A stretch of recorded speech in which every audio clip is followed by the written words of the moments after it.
आप सब लोग जानते हो कि राजस्थान में पहली बार अलग अलग प्रकार के कार्यक्रम आयोजित हो रहे हैं और पूरे राजस्थान में जब से राजस्थान में सरकारें बनी है ये पहली बार है जब गांव के बुजुर्ग व्यक्ति से लेकर और स्कूल में पढ़ने वाले छोटे बच्चे तक उनका मुख्य धारा में रहते हुए सरकार के साथ में और सरकार के कार्यक्रम के माध्यम से किस तरीके से वो लोग जुड़े हुए रह सकते हैं और उनकी भागीदारी कैसे निश्चित होती है उसके बारे में सरकार ने तय किया। आपने देखा पिछली बार ग्रामीण ओलंपिक हुए, सोशल मीडिया पे उस ग्रामीण ओलंपिक का बुजुर्ग व्यक्ति 80 वर्ष का जो कबड्डी खेल रहा था, खो खो खेल रहा था, वो ट्रेंड हुआ पूरा सोशल मीडिया पे कि 80 वर्ष का बुजुर्ग व्यक्ति गांव में जो है खो खो और कबड्डी खेल रहा है।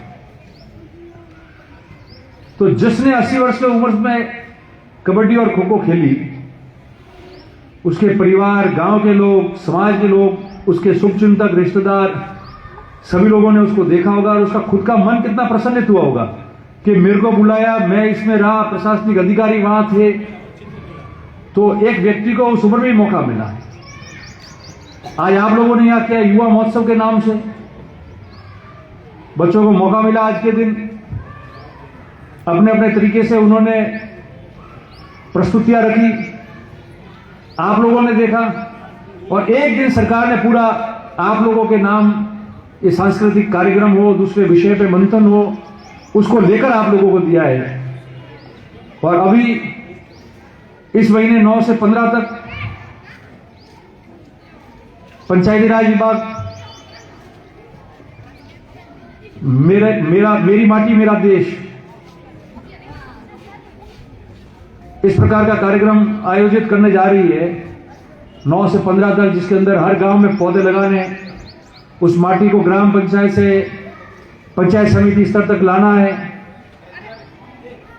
और उसमें पर्यावरण के प्रति जागरूकता लाने, गांव में सब साथ रहे, ये समस्त व्यवस्था जो है वो की हुई है।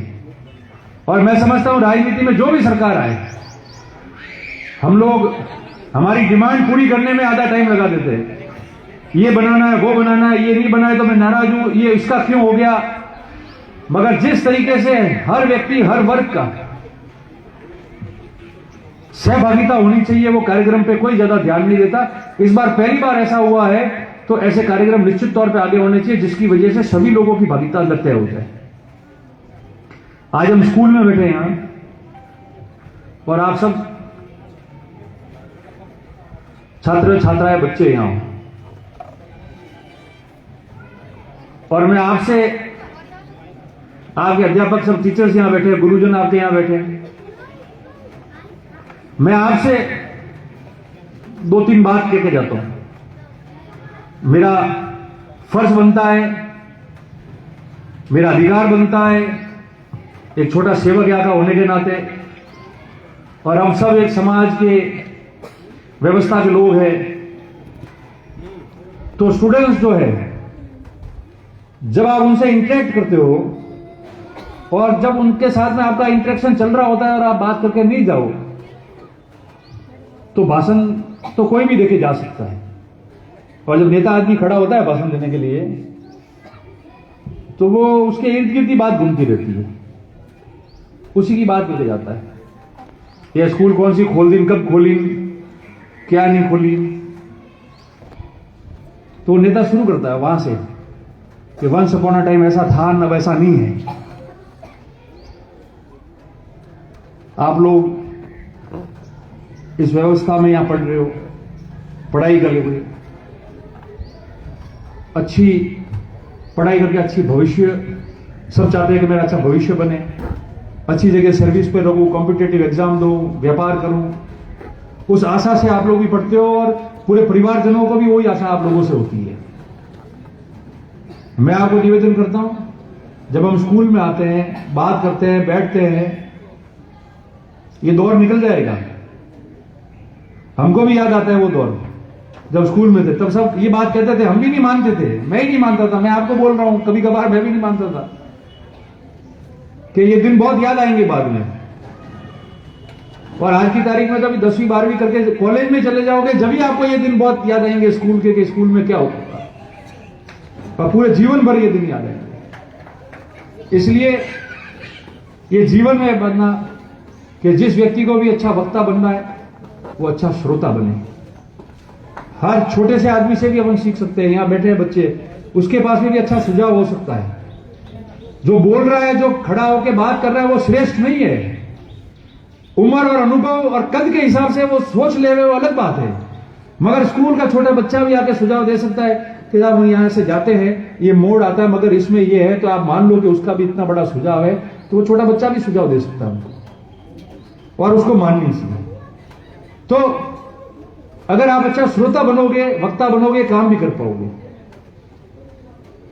और जो भी लोग हो राजनीति में, समाज सेवा में, उनको हमेशा ये व्यवस्था तय करनी चाहिए कि अच्छी से अच्छी स्कूल कैसे देवे। आज हम लोग जाते हैं चुनाव, भले कोई परिस्थितियों में जीते हारे, मगर उदाहरण के तौर पे मॉडल स्कूल के सामने से निकलते हैं तो सबसे पहले मुझे खुशी होती है कि उस समय हमको बहुत तकलीफ पड़ी स्कूल बनाने में, सैंक्शन लाने में, जमीन तय कराने में, सब कुछ हुआ, पर हम पीछे पड़े रहे। तो आज वो स्कूल बन गई, तो एक व्यवस्था तय हो गई जहां आम और खास का बच्चा भी जाके एक स्कूल में जाके अच्छी पढ़ाई वहां मॉडल स्कूल में करता है। और वो बन गई 2012 में, 13 में। उसके साथ में जसवंतपुरा स्वीकृति, साइला स्वीकृति, सब स्वीकृति, कोई स्कूल आज दिन तक नहीं बनी। ये 2 जिलों में 2 स्कूल तैयार हुई थी, रानीवाड़ा की और रेवदर की, पास में, क्योंकि यहां चल रही थी तो यहां की हवा वहां गई, तो वहां भी फटाफट मेहनत हो गई, जो काम हो गया। तो ये 2 बनी पास में, उसके बाद बनी नहीं। और हमेशा मैंने सबको कहा है, राजनीति अपनी जगह है, मगर जहां समाज लाभान्वित होता है और विशेषकर युवा और बच्चे लाभान्वित होते हैं, उसके अंदर राजनीति नहीं होनी चाहिए। क्योंकि जो आप करके जाओगे वो इतिहास में दर्ज हो जाएगा, समय आने पे सब अपने आप याद करेंगे। मगर आप नहीं करोगे और रोकोगे तो उसका भी समय हमेशा याद करेगा। और मुझे उदाहरण मैं होता हूं कि हमने पहले मारवाड़ा में खेल का स्टेडियम तैयार किया, जमीन मैंने आरक्षित कराई, तो सबसे ज्यादा हल्ला किया वहां कि जमीन दे रहे। और उस आरक्षित कराने के बाद में उसको 20 लाख रुपए तो मैंने एमएलए कोटे के और विभाग के पैसे 30 लाख रुपए हमने बना दिए, 4 दीवारी बनके के जालोर जिले का सबसे खूबसूरत स्टेडियम यहां बने। इतनी तैयारी हो गई, सरकार चली गई, आज वो वैसा का वैसा वहां पड़ा है। इससे पूर्ववर्ती लोगों ने कुछ नहीं किया। अब वापस बजट आया इस साल, मैंने मुख्यमंत्री जी से निवेदन किया कि इतना अब तो जिला बन रहा है और रानीवाड़ा इतना बड़ा स्थल है, और एक बहुत बड़ा स्टेडियम अगर रानीवाड़ा में हो तो बॉर्डर भी लगता है, सब कुछ हो, युवाओं के लिए, बच्चों के लिए बहुत बड़ी जगह मिल जाएगी, कार्यक्रम करने के लिए जगह मिल जाएगी। और बजट में आप इसकी घोषणा करें। मुख्यमंत्री जी ने बात रखी, उनका धन्यवाद। उन्होंने बजट में तुरंत घोषणा कर दी कि रानीवाड़ा में 2-3 करोड़ रुपए, 4 करोड़ रुपए जितने लगे स्टेडियम बनेगा। अब हमने स्टेडियम के लिए जगह देखी तो वो गोचर थी, गोचर होती नहीं है, कोर्ट का एक आदेश है, शिक्षा के अलावा काम में नहीं आएगी। फिर बड़ी मुश्किल से एसडीओ साहब, तहसीलदार जी, ये सब लगे हम लोग, तो यहाँ पास में जस्ट आपके यहाँ से आगे जाने के बाद इस रोड से 1 किलोमीटर पे ही 15, 17, 18 बीघा जमीन कर दी कि शानदार स्टेडियम बन जाए, 2-4 करोड़ रुपए लग जाए और शानदार स्टेडियम बनेगा तो कार्यक्रम भी यहां हो जाएंगे, मैच भी होंगे, भले फुटबॉल, क्रिकेट, जो खेलना है खेलो, रात के मैच भी हो जाएंगे। ऐसी व्यवस्था है, पैसा पूरा दे रही है बजट के अंदर सरकार। जमीन आरक्षण कराओ, बड़ी मेहनत करके कलेक्टर साहब को भेजा, एसडीओ साहब इन्होंने खूब मेहनत की, निकाल के दिया। पता चला कि इन्होंने तो मेहनत करके भेज दिया, पीछे से इनके ही लोग हैं, वापस उसी सरपंच साहब से लिखा दिया कि भाई मैं तो एनओसी देने को तैयार नहीं हूं और हमारे यहां स्टेडियम नहीं होना चाहिए। ये एसडीओ साहब भी चिंता करने लग गए। मैंने कहा छोड़ो, मैंने कहा इसमें किसी का लेबल नहीं लगने वाला है और ये लोग नहीं चाहते कि हेडक्वार्टर पे स्टेडियम बने, और इन्हीं के लोगों से मैंने कहा ये वापस एनओसी निरस्त कराते हैं। इनकी पार्टी के ही लोग हैं जिनके लिए ये पूरे दिन खड़े रहते हैं और नहीं चाहते तो कोई बात नहीं, अपने और आगे पीछे कोई जमीन देख लेते हैं। बस फर्क इतना सा है कि बच्चों को ज्यादा लंबा जाना पड़ेगा। हम ये नहीं चाहते, बाकी जगह तो हो जाएगी, स्टेडियम भी बन जाएगा, बजट का पैसा भी आ जाएगा, और वो हमने एसडीओ साहब कलेक्टर ने व्यवस्था भी कर ली है। काम रुकने वाला नहीं है, पर काम ये है कि हेडक्वार्टर पे हो, तहसील पे, और एक तहसील से 5, 7, 8 किलोमीटर दूर जाके उसमें हिस्सा लेना पड़े। वही है, ईश्वर ऐसे लोगों को कभी माफ नहीं करेगा,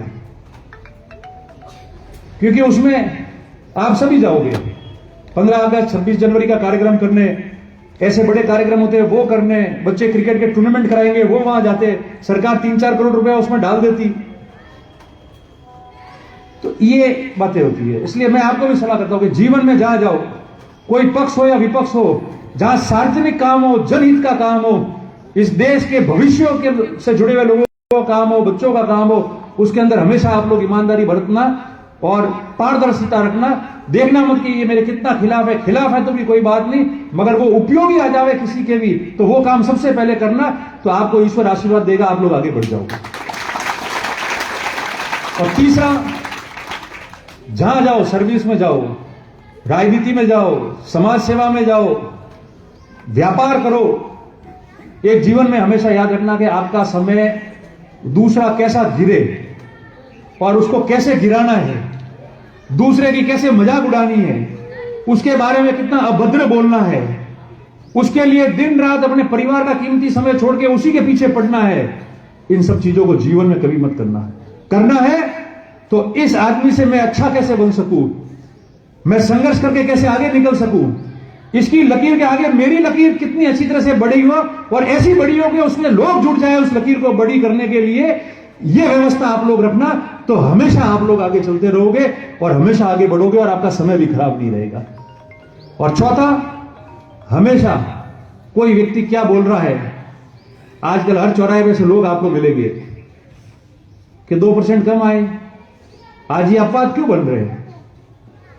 बिना कारण हम लोग देखते हैं, सुबह पता चलता है कि बिना कारण इस हॉस्टल में बच्चा पढ़ता था, ये बच्चा वहां पढ़ता था और सुबह उसकी डेथ हो गई, उसने सुसाइड कर लिया। ये चीजें हम लोग पढ़ते हैं। माँ बाप इतनी मुश्किल से हमको बड़ा करते हैं और फिर वो किसी न किसी परेशानी, स्ट्रेस में पढ़ाई करते हुए कभी भी कोई होता है तो ऐसे कदम उठाता है।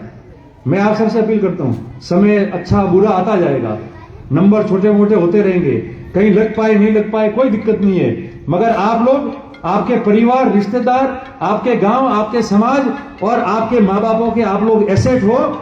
इसलिए ऐसा कोई काम हमको नहीं करना चाहिए, कितनी भी तकलीफ में आए, कि हमारे माँ बाप पीछे से दुखी हो। ये मैं हाथ जोड़ के आप लोगों को निवेदन करता हूं। और छठी बात, कि कभी भी कोई हो, कई लोग मिलते हैं, 2 नंबर कम आया था रे, भनतोड़ नहीं तो, ऐसे लोग भी होते हैं। तो हमको कभी कभार वो बच्चा इमोशनल हो जाता है, उसको लगता है मन में, और मन में लगता है तो या तो झगड़ा करता है या गुमसुम हो जाता है, या उसके गलत विचार आते हैं और उन गलत विचारों को वो परिवर्तित करता है, जिसकी वजह से परिवार परेशानी में आ जाता है। तो ऐसा कुछ मत करना। कोई आपकी बुराई करे, कोई ताने मारे, कोई जानबूझ के आपको पीछे रखने के, क्लास में होता रहता है बच्चे हम लोग, वो करे, तो आप उसको हंस के मुस्कुरा के निकल जाना कि मुझे तरस आता है तेरी बुद्धि पे, मैं तो सब समझता हूं तू क्या सोचता है। ये करके आप आगे निकल के और आपके इरादे पे मक्कम रहना, तो कभी जिंदगी में पीछे नहीं रहोगे। ये विशेष करके आप बात कर लेना, क्योंकि आजकल सोशल मीडिया का टाइम है, नेगेटिव विचारधारा के लोग ज्यादा है, बड़ों में ही है, बच्चों में तो स्वाभाविक है कि बालक है, बच्चे हैं, छात्र छात्राएं तो होता ही है। जो बड़े हैं 50-60 साल के होने आए, उनमें भी इस तरह की विचारधारा आ जाती है, नेगेटिव, हर बात नेगेटिव करने की। तो आप लोगों पे तो आओगे और कोई किसी का छीन के खा नहीं सकता, आपका छीन के कोई नहीं ले पाएगा। आपका ज्ञान, सरस्वती जी का आपके ऊपर आशीर्वाद जो आपको मिला होगा वो आपको ही मिलेगा, और कोई छीनेगा तो दूसरे भी उसको छीनने नहीं देंगे, क्योंकि लोग जानते हैं कि किसने कैसी मेहनत की है, किसने कितनी पढ़ाई की। आजकल ऐसा होता है। और सबकी मदद करो जिंदगी में। स्कूल में किसी के पास पेंसिल रबड़ नहीं है, मांगा, ले जाओ। ऐसा भी हो सकता है कि जिसकी आपने मदद की, दूसरे दिन वो उसी रबड़ से आपका नाम मिटा दे रहे। ऐसे लोग भी होते हैं संसार में, बहुत सारे हैं, मैं तो रोज देखता हूं। पर आप उससे झगड़ा मत करना कि तुझे मदद करने वाले का एक आदमी था, तूने आज उसका नाम मिटाया है, भगवान तेरी मदद करे। ऐसे करके आगे निकल जाना, जिंदगी में सकारात्मक विचार से खूब आगे बढ़ जाओगे और अच्छी तरह से आप लोग चल पाओगे। यही मैं निवेदन कर सकता हूं आपके सामने, क्योंकि जो आता है वो राजनीतिक भाषण देता है। मेरे समय में ये किया, फिर वो कहेगा वंस अपॉन अ टाइम कुछ नहीं था, फिर मैंने स्कूल बना दी, मैंने वो कर दी, ऐसा करके नेता चले जाते हैं। आज आपके बीच में आए, युवा महोत्सव का कार्यक्रम सरकार ने किया, वो एक इंटरेक्शन का टाइम है, एक दूसरे से बात करने की बात है। इंडिविजुअली नहीं कर सकते, सामूहिक तौर पे बैठे हैं इसलिए कर सकते हैं। इसलिए मैं आपको शुभकामनाएं देता हूं, सारे छात्र छात्राओं को अच्छी पढ़ाई करके जीवन में खूब आगे बढ़ो, आपके परिवार कुल का नाम रोशन करो और अच्छे विचारों के साथ में, अच्छे संघर्ष के साथ में आगे जाओ। आपका संघर्ष एक दिन जरूर आपको इनाम भी देगा। यही शुभकामना मैं आप लोगों के लिए करता हूं, देता हूं, प्रेषित करता हूं। आप सबका बहुत बहुत धन्यवाद, बहुत बहुत आभार। जय हिंद।